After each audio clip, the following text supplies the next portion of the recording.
이 시간 풍랑을 잔잔케 하시는 풍랑을 잔잔케 하시는 제목으로 하나님의 말씀을 전하도록 하겠습니다. 태풍 흰남노가 한반도로 올라오고 있습니다.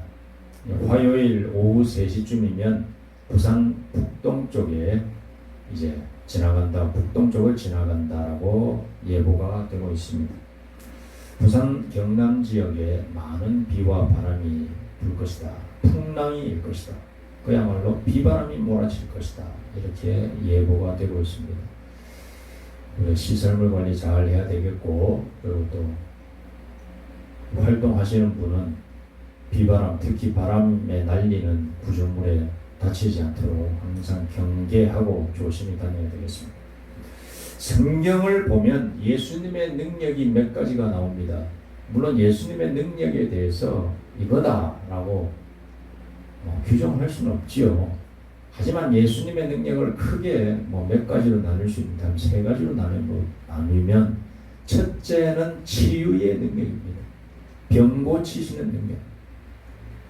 각양각색의 병자들을 고쳤다라고 하는 기록이 성경에 쭉 나오고 있습니다. 그야말로 성경 전체를 보면 절반이 예수님의 치유 사역이다 라고 해도 과언이 아닌 것입니다. 안전병이 고치시지요, 문둥병자 한센병 고치시지요, 열병 고치시지요, 심지어는 죽은 아이도 고치시지요, 소경도 눈뜨기 하시지요, 다 고치십니다.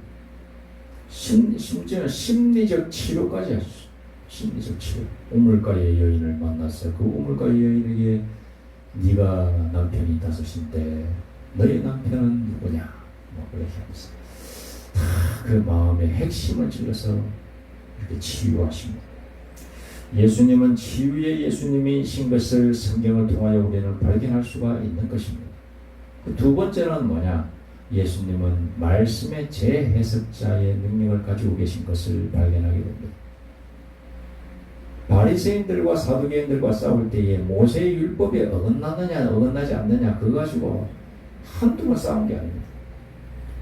그래서 예수님께서 해석을 어떻게 하시느냐?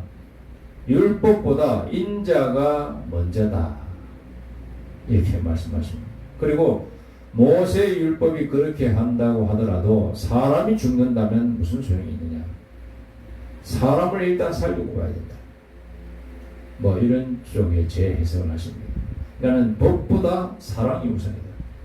율법으로 인해서 사람이 죽는 것보다 사람이 사는 것이 낫다. 율법이 어겨지더라도 사람을 살리는 것이 낫다. 이렇게 이야기합니다. 물론 율법주의자들은 자기 생명을 던지면서까지 그 율법을 지키기도 합니다. 어떤 면은 또 그런 면이 있어야 되겠지요. 하지만 우리가 예수님께서 말씀하시는 그 핵심 요지를 바로 깨달아야 되는 겁니다. 이럴 때 이런 말씀하셨는데 이걸 또 우리가 오늘날 신약을 살아가는 사람들이 잘못 해석해가지고 엉뚱하게 오히려 이 성경 말씀을 무시하고 옛날 구약의 율법들이 있지 않습니까? 그런 율법들을 완전히 짓밟아 뭉개고 아무 소용없다 이렇게 하면서 우리는 자유인이다 이렇게. 무슨 짓을 저질러도 된다 믿어봐야지 이렇게 해석하는 사람들이 있거든요. 그건 안 좋아요. 그러니까 예수님께서 성경 속에서 그 상황과 여건을 잘 구분해서 어떻게 하셨는지 그걸 우리가 연구하고 그대로 우리도 예수님처럼 살아야 된다. 예수님은 말씀의 재해석자이시다.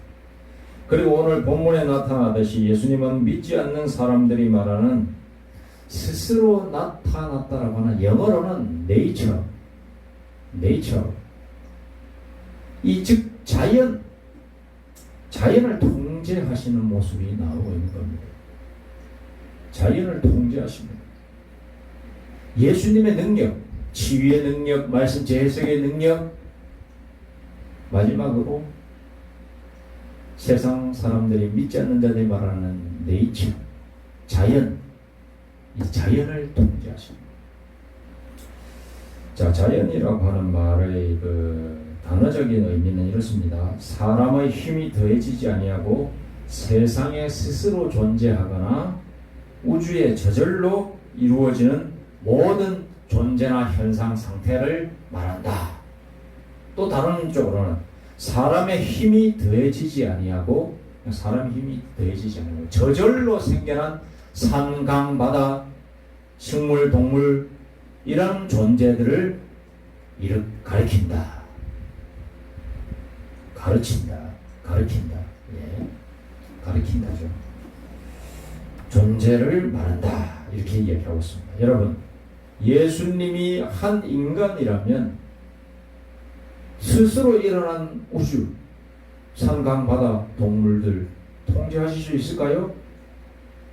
스스로 있는데 뭐 불교에서도 보니까 뭐 부처님이 나타나서 뭐 다 구름도 움직이고 그리고 뭐 바다도 다 들고 그런 그런 우리 영화 같은 거 보지 않습니까? 그런 능력이 있다고 하는데 아니 스스로 그렇다면 그거죠.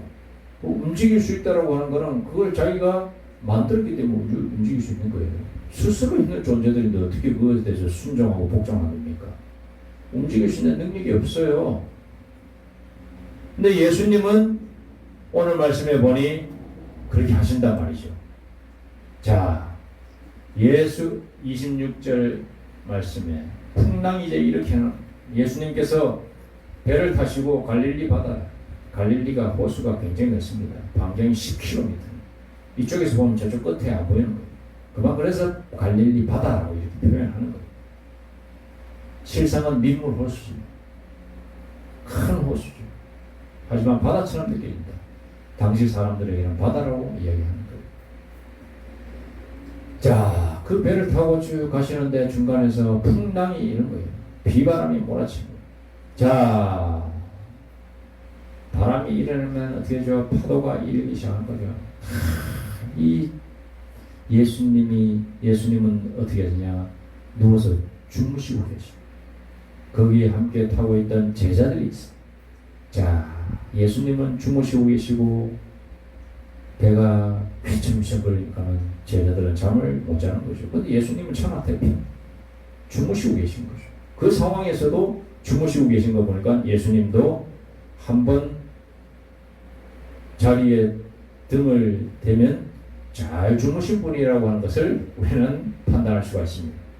어떻게 해서 잘 주무셨는지 지금 말씀을 통해서 우리는 깨달을 수가 있는 것입니다. 자, 보십시오. 예수님께서 이르시되 어찌하여 무서워하느냐 믿음이 작은 자들아 하시고 곧 일어나사 바람과 바다를 꾸짖으시니 아주 잔잔하게 되거늘. 예수님께서 바람과 바다를 꾸짖으십니다. 이유가 뭘까? 본인 손으로 만들어서 본인이 직접 성부 하나님 아버지 옆에서 동참하실 거예요. 세상 믿지 않는 사람들이 말하는 네이처, 스스로 존재하는 것들이라고 생각하고 있는 것들을 창조하셨기에 자기 손아귀에 있는 거예요.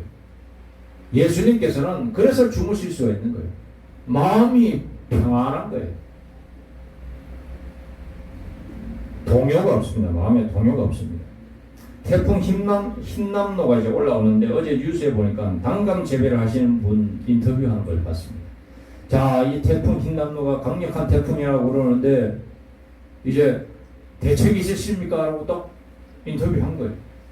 인터뷰할 걸 인터뷰해요. 무슨 대책이 있겠어요? 아니야 다를까 이 과수원 주인이 이렇게 얘기하는 겁니다. 아, 답답합니다. 이제 열매가 익어서 무게가 많이 나가는데 바람이 조금만 불어도 가지가 부러져요. 어떻게 해야 될지 모르겠어요. 답이 그렇게밖에 안 나오지. 뭐 어떻게 하겠어요. 뭐 묶어 놓는다고 해서 그 많은 거 어떻게 묶을 뿐만 아니라 바람이 뭐 산들바람도 아니고 그렇게 강력한 태풍이 올라온다는데 묶어놔도 나무가 부러질 판인데 그 과일 열매가 달린 나무까지 안 부러지겠습니까? 자연재해 앞에서 그것을 통제할 수 있는 능력, 그런 사람이 세상에 존재하느냐? 존재할 수 없지요. 대비를 해서 피해를 줄일 수는 있지만 자연재해 앞에서 인생들은 무능력하기 짝이 없는 그런 존재들인 겁니다. 우리 인생의 한계를 깨달아야 돼요. 뭐 과학, 문명, 뭐 달까지 우리가 로켓을 쏜다? 빙빙 돌아서 뭐 화성을 가면 뭔 소용이 있습니까? 우리 인생의 나약함을 깨닫는 게 그게 진짜 깨닫는 거예요. 우주 가는 거, 달 가는 거, 화성 가는 것보다 훨씬 깊은 깨달음이에요. 얼마 전 서울 경기 지역에 비가 많이 왔습니다.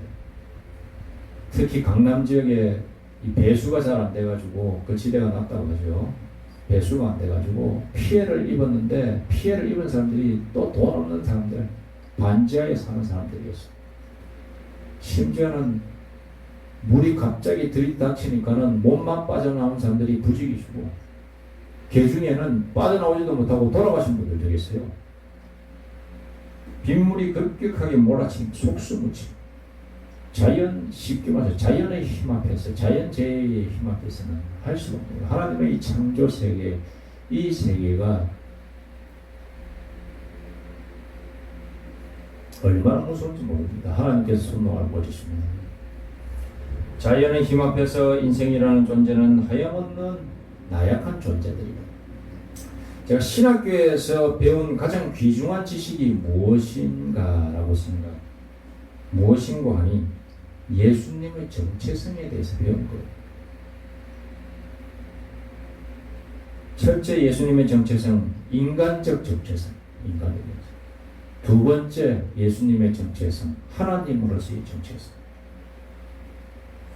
예수님은 사람인 동시에 하나님이시여 하나님이신 동시에 사람이시다. 이 결론이에요, 결론. 그러나 이 결론을 얻기까지 몇 시간을 공부하느냐? 이 예수님의 정체성 배우는데 한 학기를 보내는 거예요, 한 학기를. 구체적으로는 한 6시간 동안 배웠던 것 같습니다. 딱 그런 주제로만 가지고는 6시간 배운 것 같습니다. 기독론이라고 해요. 예수님에 대해서 배우는 건 기독론이라고 그러는데 예수님의 인격에 대해서 배운 거를 신격과 인격 두 가지를 배우는데 6시간 배웠어요. 그 자리에서 그 하나하나를 이 자리에서 그 하나하나를 설명하기는 힘이 듭니다. 그런데 믿음으로 그 내용을 듣고 배우면 결론이 예수님은 사람이신 동시에 하나님이시요 하나님인 동시에 사람이십니다라고 하는 이 결론으로 딱 귀결되는데 이 귀결이 얼마나 깊은 감동이 오는지 몰라요. 한 6시간 동안 배우고 나면 신학교 가면은 성경 공부 안 하고 맨날 무슨 학 먹적적적 이런 거 배워가지고 실상 교회 나와가지고는 이상한 사람 된다라고 이야기하는데 그런 것도 있긴 있어요. 있긴 있지만은 신학교 안 갔으면 못 배웠고 내가 이 하나님에 대해서 예수님에 대해서 깊이 있게 못 깨달았겠구나라고 생각하는 것 중에 하나가 이거예요. 예수님의 인격, 기독론 중에서. 이런 거는 꼭 배워야 됩니다. 그리고 우리 안수 집사, 장로 되실 분들은 예수님의 이 정체성에 대해서 꼭 배워야 됩니다. 하나님, 예수님, 성부, 성자, 성령 이 세 가지에 대한 신학적인 거는 꼭 배워야 돼. 그래 해야 수준이 있는 거예요. 믿음의 수준이 올라가는 거예요. 그 정도 안 배우고 모르니까 이상한 소리 하는 겁니다. 목사님들 폄하하고 목사님들 그냥 아무것도 아닌 것처럼 느껴지고 그러는데 신학 공부를 해봐야 뭔가 조금이라도 깨닫게 됩니다. 자, 여러분 예수님은 바로 그런 분이십니다. 말 한마디로 예수님은 하나님이십니다. 그리고 사람이시고 또 하나님이십니다. 오늘 말씀해 보니 바다와 바람을 잔잔케 하신 예수님이 나오는데 어떻게 그 힘이 나오느냐?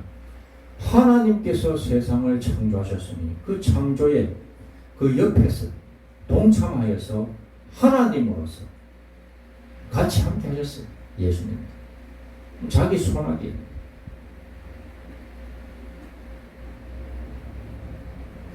여러분, 우리 예수님은 바로 그런 분이십니다. 오늘날 많은 이단들이 나타나서 내가 예수다라고 하는 사람이 있는데 그 사람 중에서 내가 자연재해에 왔을 때 왜 이렇게 바람을 불고 난리냐? 잠잠하라, 잔잔하라. 이렇게 꾸짖으셨을 때 진짜 잔잔해지면 나 그 사람 믿을게요. 그 사람 믿습니다, 진짜. 하지만 이 세상에서 그런 능력이 있는 분은 그의 기적을, 그의 이적, 사람의 입장에서 봤을 때에 이런 이적, 기적을 일으킨 것을 증언하여서 내려온, 기록하여 둔 것은 성경밖에 없는데, 성경에서 바로 오늘 마태복음 8장 26절에 예수께서 이르시되 어찌하여 무서워하느냐 믿음이 작은 자들을 하시고 곧 일어나사 구체적이죠. 딱 주무시다가 일어나십니다. 일어나서 바람과 바다를 꾸짖으셨다. 그랬더니 잔잔하게 되더라. 그 제자들이 증언하여서 고백하고 있는 거예요. 그 제자들이 지어서 낸 말인가? 지어서 낸 말이다. 아니다. 그 말은 진짜다. 진짜라고 믿는 사람은 이 자리에 있는 거고, 아니다라고 하는 사람은 이 자리에 앉아있지만 의심하는 자. 그러나 이 믿음을 맞다라고 믿고 의지하는 사람이 어떻게 또 확신이 드느냐? 눈에 보이지 않는 성령 하나님이 계시거든요. 감화와 감동을 주심으로 말미암아 이 기록된 말씀이 진리이다라고 다 와닿게 하신 거예요. 그리고 믿어서 손해볼 게 없어요. 예수님의 능력을 내가 믿어서 의심하지 않고 걸어갈 때에 나타나는 증거들이 있다는 것으로 증명이 됩니다. 나타나는 현상들이 있어요. 저는 군대에서 경험했어요. 이 예수님을 믿고 의지하여 나갔을 때에 내가 경험한 내 개인적인 간증이 있다. 그건 내 개인적인 간증이기 때문에 여러분에게 지금까지 몇 번 얘기했지만 그런 말들을 많이 한다고 해서 여러분의 은혜가 되는 게 아니에요. 왜? 그건 각 개인입니다. 하나님으로 받는 확신은 각 개인 독특하게 하나님께서 내려오는 직통의 그런 은혜가 있는 거예요. 그거 한번 다 경험하지 못하면 믿음 성장하지 않습니다. 그래서 우리가 기도하면서 말씀 보면서 저에게도 그런 은혜를 허락해 주옵소서라고 할 필요가 있어요. 교회 일꾼되고 교회에서 하나님 앞에서 겸손히 섬기는 사람들 다 그런 은혜가 하나씩 있는 거예요. 자꾸 시험 들고 사람들 막 불화하고 이런 좀 안 좋게 하는 분들은 종교적으로 기독교를 잃었어요. 그러다 보면은 수지 타선이 안 맞으면은 딱 빗나가게 됩니다.